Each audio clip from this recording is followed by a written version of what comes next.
She only came to clean his mansion. A simple job to pay for her sister's treatment. But when a lonely little boy mistook her for the mother who abandoned him, everything changed. What started as a misunderstanding turned into an unexpected bond, a second chance, and a choice that could heal more than one broken heart.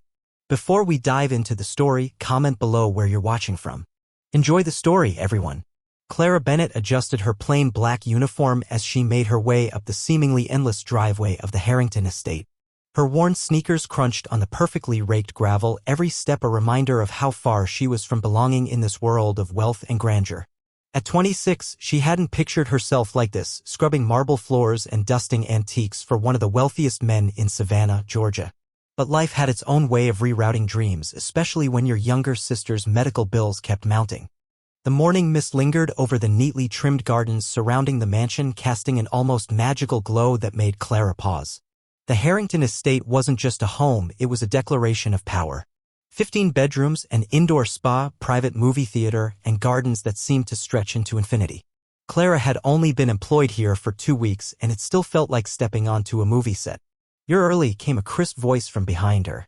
Clara turned to see Mrs. Langley, the head housekeeper, emerging from the side door with her silver hair pulled into a no-nonsense bun and an expression that rarely shifted from stern.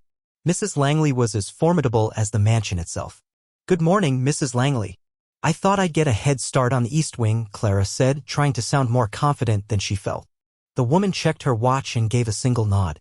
"Very well. Mr. Harrington is flying to London at noon. His son returns from boarding school today, and the boy's mother is rumored to be making one of her infrequent appearances." Clara nodded, mentally taking note.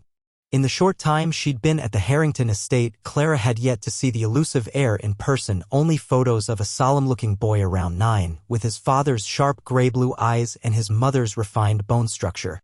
The staff spoke rarely of Mrs. Harrington, and when they did, it was always in hushed voices. From what Clara could gather, the woman had walked away from her family years ago, preferring the social whirl of Europe to the responsibilities of motherhood. The mansion was unusually silent as Clara moved through its echoing hallways. That morning, she had been assigned to clean the family's private wing, an area normally off-limits unless under special instruction. She worked with precision, dusting. They held a visual timeline. A family once vibrant, now fractured.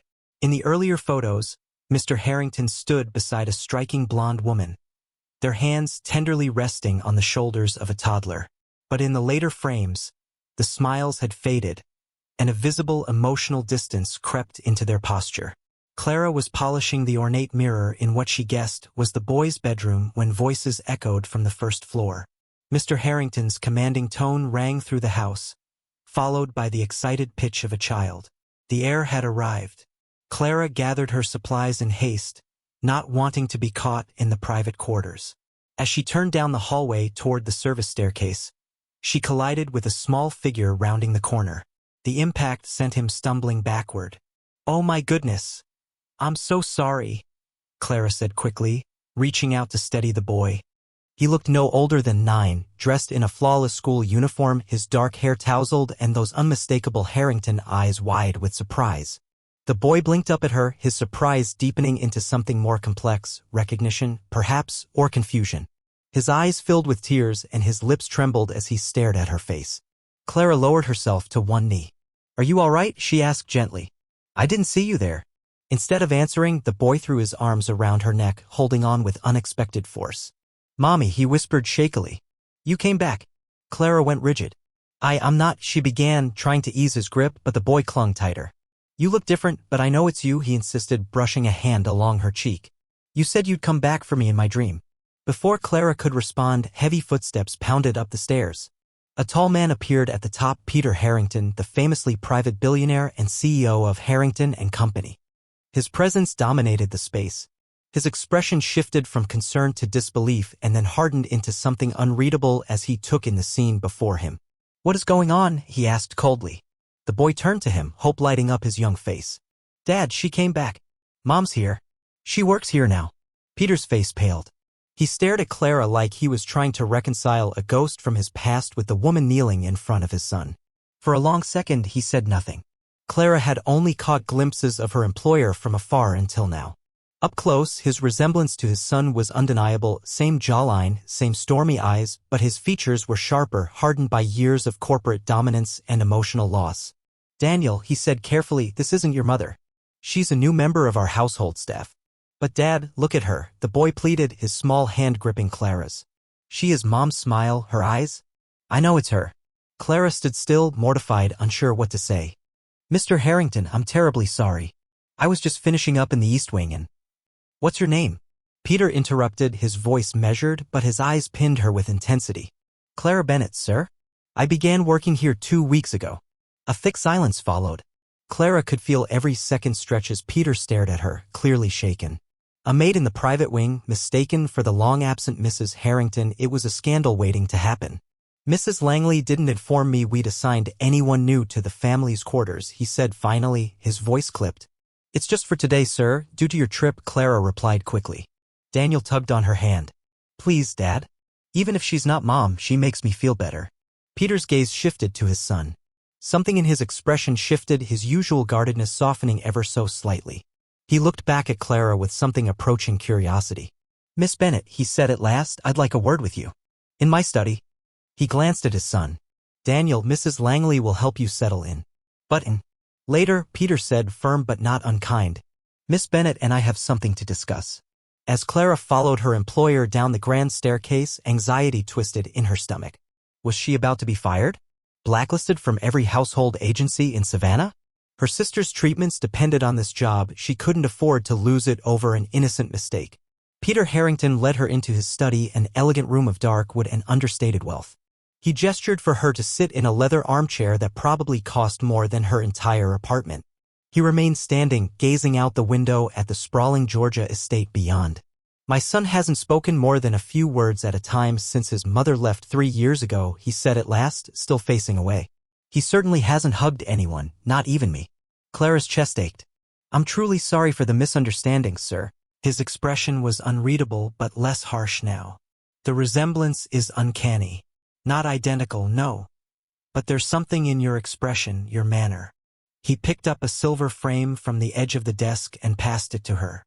The photo showed a woman with soft golden hair, smiling brightly as she held a toddler, clearly Daniel, in her lap. Clara's breath caught.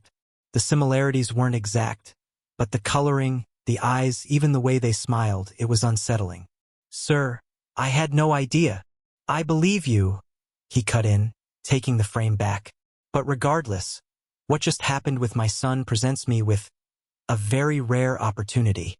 Clara tightened her grip on the armrest. Opportunity sounded more like a trap when spoken by a man with a reputation for ruthless negotiation. "Mr. Harrington, I'm not sure I understand," Clara said cautiously, trying to keep her voice calm. Peter circled around to his desk and sat, his posture composed but his gaze sharper than ever. "Since Catherine left, Daniel has been in therapy. Countless specialists. They all say the same thing, he's waiting. He believes that if he behaves well enough, she'll return. Today is the first time in years I've seen something spark in him." Clara listened quietly, her heart breaking for the boy. "I'd like to offer you a new position," Peter continued. "Separate from housekeeping. You would work with Daniel directly, spend time with him, guide him, help him reconnect with the world." Clara blinked, stunned. "You want me to pretend to be his mother?" His jaw tightened. "Absolutely not. I would never allow that kind of lie. I want you to be exactly who you are, Clara Bennett, but in a role that gives Daniel consistency, structure, hope. A tutor. A caregiver. Someone he can trust." He leaned forward, his voice low but steady. "He may have been drawn to you because of how you look. But it's your presence, your calmness, that matters now." Clara's thoughts spun. The position likely came with a generous salary, enough to cover her sister's remaining cancer treatments and maybe even a bit more. But the emotional implications, they were heavy. "And how would you explain my sudden shift from cleaning staff to tutor?" she asked, her voice measured. Peter shrugged lightly. "Most of the staff don't know you well yet. I'll simply say I recognized your education credentials and reassigned you." He paused. "You do have credentials, I assume?" Clara straightened. "I have a degree in elementary education from the University of Georgia. I taught 3rd grade until my sister became ill. I needed something with more flexibility." A flicker of surprise, maybe even admiration, passed through Peter's eyes. "Then you're perfectly suited for this." She hesitated. Mr. Harrington, with all due respect, I'm worried this might blur the line for Daniel. He clearly sees a connection between me and his mother. Couldn't this cause even more confusion? Peter stood and walked back to the window. When Catherine left, she told Daniel she'd come back someday. He's clung to that hope ever since. The therapists say he needs closure. But how do you give that to a child? I'm not asking you to replace her, Clara. Just help him be a kid again. Clara thought of her sister Lily, only 16, fighting cancer with more courage than anyone she knew. She thought of the hospital bills piling up. She thought of Daniel's tearful face. I'll do it, she said quietly. But we must be clear with Daniel about who I am and what my role is. Peter turned, and relief swept across his features. Of course, we'll speak with him together. Clara thought of Lily. Just 16, fragile but endlessly brave. Every dollar counted. This role, strange as it was, could be the very thing that secured her sister's care. All right, she said softly. But we need to be honest with Daniel from the start. No pretending. No lies. Peter nodded, the tension in his shoulders easing. Absolutely. We'll explain it to him together. He extended his hand. Clara shook it, surprised by the quiet strength in his grip. Welcome to your new role, Miss Bennett. We'll talk about salary and logistics tomorrow. For now, join us for lunch. It's a good chance to reset the tone. Lunch at the Harrington estate was anything but ordinary. The dining room, with its soaring ceilings and shimmering glass wall overlooking the gardens, was set for just 3 at one end of the long polished table. Daniel entered slowly, clearly subdued after a conversation with his father. Hello, Miss Bennett, he said formally, his voice small but steady. Dad told me you're not my mom. I'm sorry I said that before. Clara's heart ached. She crouched to meet his gaze. You have nothing to apologize for, Daniel. Sometimes our hearts see what we wish was real. I'm not your mom, but I'd love to be your teacher, and your friend. His lips twitched upward in the faintest smile. Dad said you used to teach kids before coming here, Daniel said, taking his seat. That's right, Clara smiled. 3rd grade. Why did you stop? He asked, without hesitation. Clara admired that about children, their directness. My younger sister got very sick, she explained gently. I needed more time to help take care of her. Sometimes, when people we love need us, we make big changes. Daniel nodded, understanding more than a boy his age should. Maybe he did understand in his own way. Clara watched Peter interact with his son throughout the meal. His love for the boy was unmistakable, but there was also a stiffness, a discomfort with emotions that didn't come naturally to him. He asked about schoolwork, about tennis practice, about Daniel's place at the top of his class. Dessert was a picture-perfect creme brulee, and Clara had to resist inhaling it. Just as the conversation started to feel more natural, Peter's phone vibrated on the table. He frowned as he checked the screen. Excuse me, it's the Tokyo office. Daniel, why don't you show Clara the gardens? I hear you've been helping Preston redesign the Eastern Path. Daniel's eyes lit up. Can I show her the koi pond too? And my treehouse? Peter gave a rare, genuine smile. Absolutely. Just stay on the grounds. I'll ask Mrs. Langley to prepare the blue suite for you, Clara. I think it's best you stay here for now to help Daniel adjust. Once Peter left, Daniel turned to Clara with tentative excitement. Do you like gardens? Dad let me make my own space last spring. I've got strawberries, carrots, and even a baby apple tree. I love gardens, Clara replied sincerely. My mom used to grow vegetables behind our old apartment building. It wasn't much, but we had the sweetest cherry tomatoes you can imagine. Really? Daniel's face lit up. Could she teach me? Clara's smile faded a little. My mom passed away when I was about your age, she said gently. But I remember everything she taught me. I'd be happy to share those things with you. Daniel nodded solemnly. So you don't have a mom either. It wasn't really a question, it was recognition. A bridge quietly forming between them. He reached out and took her hand. I'll show you the vegetables first, then the big greenhouse. Preston lets me help with the orchids. As they strolled through the manicured gardens, the sun warming their faces, Clara felt something shift. What had begun as a strange misunderstanding was becoming something meaningful, a chance to heal an aching child and maybe herself too. As Daniel chatted about his strawberry plants and baby, She was stepping into something far more complex, into the life of Peter Harrington, a man known for controlling every aspect of his empire. And now, for better or worse, she was part of his carefully guarded world. The late afternoon sun caught the glint of a tiny diamond dangling on a chain beneath Clara's uniform. It was her engagement ring, simple, understated. She rarely wore it on her finger anymore. Ryan's voice echoed in her memory, "You're worth more than cleaning someone else's mansion, Clara. You're a teacher."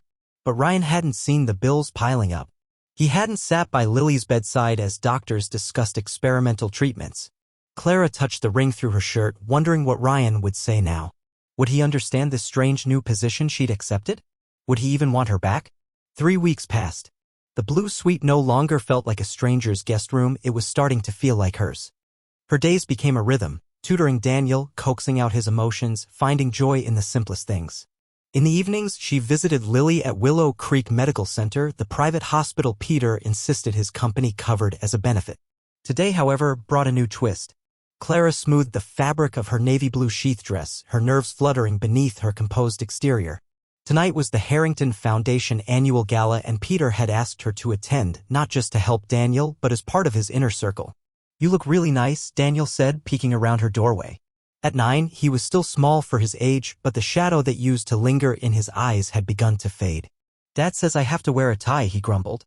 "Feels like a snake around my neck." Clara laughed and crouched to fix the knot of his tiny bow tie. "You look very sharp. All the guests will be impressed." Daniel wrinkled his nose. "I'm just gonna hang out with Trevor. His dad works with mine, so he has to come too." "Smart plan," she said with mock seriousness. "Find an ally." A knock at the doorway interrupted them. Peter stood there in a perfectly tailored tuxedo, his presence effortlessly commanding. Clara felt her stomach flutter, a sensation she tried to ignore. "The guests are arriving," he said, glancing at her a second longer than necessary before addressing Daniel. "Remember our plan, an hour of mingling, then Mrs. Langley will take you upstairs if you're tired." "Can Clara take me up instead?" Daniel asked. Peter hesitated. "Clara will be helping me greet guests tonight." Clara, despite her elegant dress and the pearl earrings Peter had left in a box with a note to match your new role, still felt like an outsider. "You're doing well," Peter murmured as they greeted yet another couple with names Clara instantly forgot. "You might have warned me about playing hostess," she whispered back. His lips twitched. "And risk you not showing up?" "Probably wouldn't have," she admitted. "Hence the omission," he said, guiding her gently toward the next pair. His hand briefly touched the small of her back, a fleeting gesture, but it sent a ripple of warmth through her. "Peter, is this the new you? Bringing charming company to a gala?" The voice belonged to a distinguished man with silver hair and a knowing smirk. "Clara Bennett," Peter said, gesturing. "She's Daniel's new tutor." "Ah, Charles Westwood," the man introduced himself, shaking Clara's hand. "An old friend of the Harrington family. It's rare to see Peter bring someone from the staff to one of these soirees." Clara flushed slightly. But before she could respond, a wave of murmurs swept through the room. Everyone turned toward the entrance. A woman stood in the archway in a crimson gown, the kind of dress that made a statement without saying a word. Diamonds sparkled at her throat, her blonde hair arranged in an elegant chignon. Peter's expression froze. "Catherine," he whispered. The crowd instinctively parted, a hush falling over the room. In the doorway stood Catherine Harrington, radiant and formidable in a blood-red gown that swept the floor as she moved. Her blonde hair gleamed under the chandelier. She saw the subtle tightening of his jaw, the internal battle waging behind his calm facade. "What are you doing here?" Peter asked, his voice low and even. "I was in town," Catherine replied, her tone breezy. "I thought I'd surprise you." Her eyes flicked to Clara, sharp and calculating. "And who might this be?" Before Peter could answer, a small voice broke the tension. "Mom?" Clara turned. Daniel stood several feet away, his tuxedo rumpled, his face pale and tense. Catherine's confident demeanor cracked, just for a moment. "James, darling? My, how you've grown." She extended her arms toward him. But Daniel stepped back. "You left," he said quietly. "You said you'd come back. But you didn't." "Sweetheart, it's not that simple," Catherine said gently, lowering her arms. Daniel turned to Clara, his eyes wide with confusion and betrayal. "Is this why you're here?" "Because Dad knew she was coming back." Clara's heart stung. "No, Daniel." Peter stepped between them, his voice low but firm. "That's enough, Daniel. We'll talk about this later." Catherine's gaze lingered on Clara, realization dawning. "Well now, found yourself a replacement, have you?" Her smile was cool and cutting. "She does resemble me, if a bit more budget-friendly." Clara flushed. Around them, the elegant crowd buzzed with speculation. She fought the urge to run, but Daniel's stricken face rooted her in place. "I should check on Lily," she said softly to Peter, her voice barely audible. He gave her a subtle nod, jaw tight. "We'll talk later." As Clara walked away, Catherine's laugh trailed behind her, high and musical and cruel. The laughter followed Clara down the corridor like smoke from a fire she couldn't put out. Everything she had carefully built in this house suddenly felt fragile, exposed. Clara's phone buzzed in her hand. A text from Ryan lit up the screen. "How's the fancy party? Have they figured out you're just a regular person yet?" She didn't answer. She sat on the edge of the bed in the blue suite, the gala dress now folded over the chair, her old clothes back on. Jeans and a sweater that felt like armor. Her suitcase stood by the door, half-packed. Another message arrived. "Call me when you can. I'm worried." Clara swiped it away. How could she even begin to explain? A knock broke the silence. She opened the door expecting Catherine, steeling herself for another insult. But it was Mrs. Langley. Her posture was as proper as ever, but her voice was softer. "Mr. Harrington would like to see you in his study, if you're still awake," she said. He made it clear it's not a summons, just a request. Clara hesitated. Every instinct screamed that leaving would be easier, safer. But she owed Daniel more than silence. "Thank you," she said. "I'll be down in a moment." Mrs. Langley glanced at the suitcase, then back at Clara, but said nothing as she walked away. Clara paused outside the study. The mansion's halls were unusually quiet now, the last of the gala guests long gone. She knew the house so well by now, the way the floor creaked near the conservatory, the scent of old books in the west wing, the faint hum of distant garden lights. It had started to feel like home, and that made everything harder. She knocked gently and opened the door. Peter stood behind his desk, jacket off, bow tie loosened and hanging around his neck. He looked nothing like the polished billionaire she'd greeted guests with earlier. He looked tired. "Human. You're leaving," he said, eyes flicking to her jeans and the suitcase she hadn't hidden well enough. It wasn't a question. Clara stayed by the door. "I think it's best. For Daniel. For everyone. Catherine's back. This changes everything." Peter let out a bitter, humorless laugh. "She's not back. She came for money. That's all. Her boyfriend in Paris has expensive habits, and her monthly allowance apparently isn't cutting it." Clara blinked.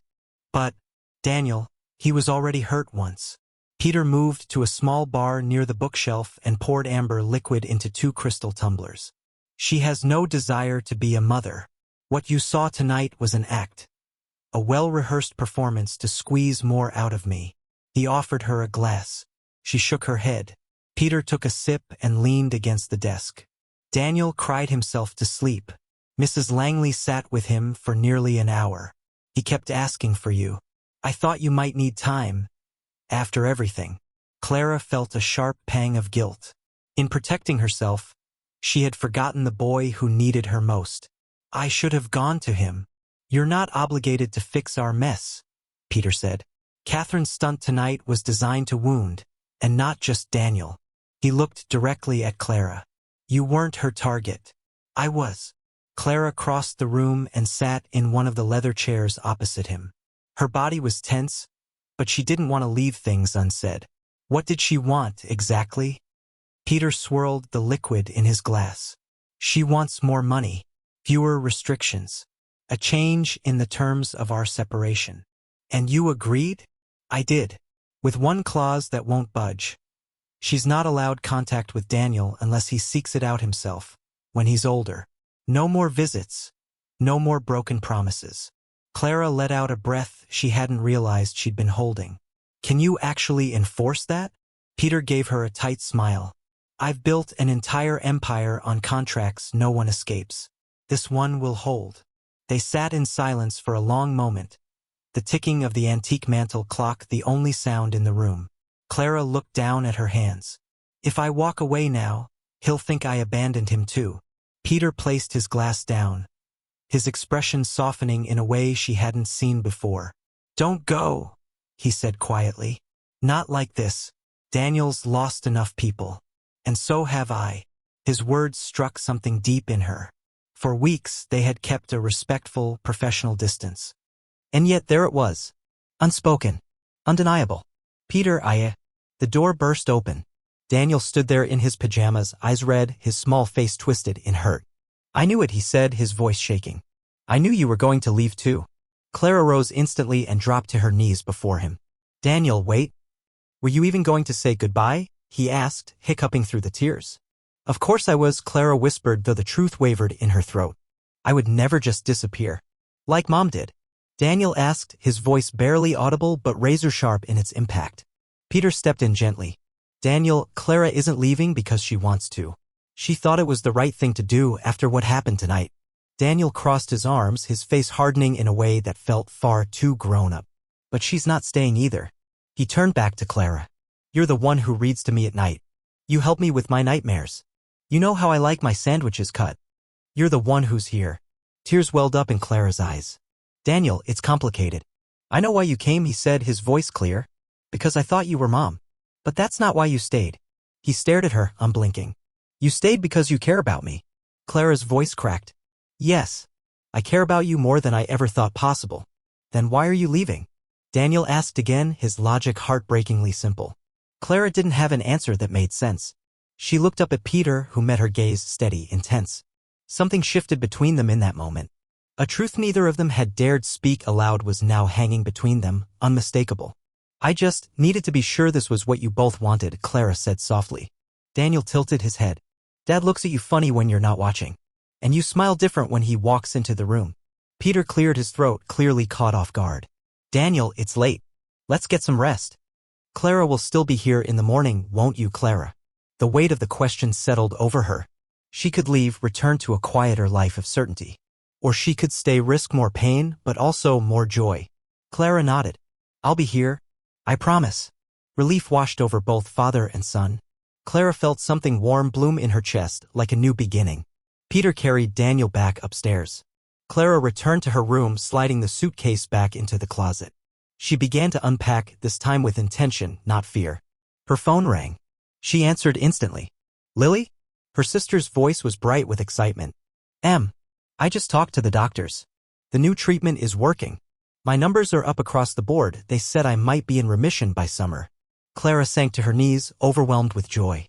"That's the best news I've heard in my life." "I know you took that job for me," Lily added. "But one of the nurses said your boss is covering everything." "Like, everything?" "Clara, who is this guy?" Clara smiled, her eyes wet. She looked around the beautiful room that had become her sanctuary, thought of the boy she had come to love like family, and the man whose guarded heart was slowly beginning to open. "It's a long story," she said softly, "but I think I'm exactly where I'm meant to be." Early the next morning, Clara stood by the window of the blue suite, watching the first soft light stretch over the Harrington gardens. Below, dew sparkled on the grass, and somewhere near the greenhouse, birds had begun to sing. She remembered walking through those same paths with Daniel, hand in hand, when everything had still felt uncertain. A quiet knock at the door interrupted her thoughts. Peter stood there, not in a suit, but in jeans and a simple sweater, looking more like a man than a mogul. "Tea on the terrace?" he asked, his voice softer than usual. "Daniel's still asleep.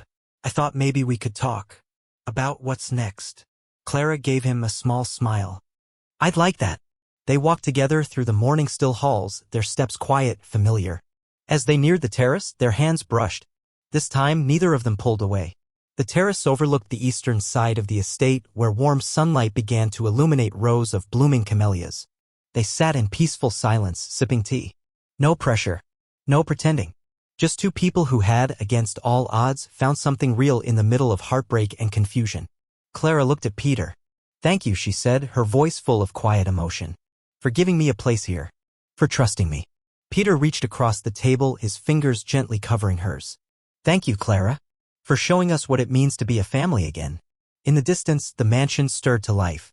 But for now, they sat still, suspended in a moment that felt like the start of something new. Something healing. Something deeply, beautifully right. And for the first time in a long while, Clara knew she was home.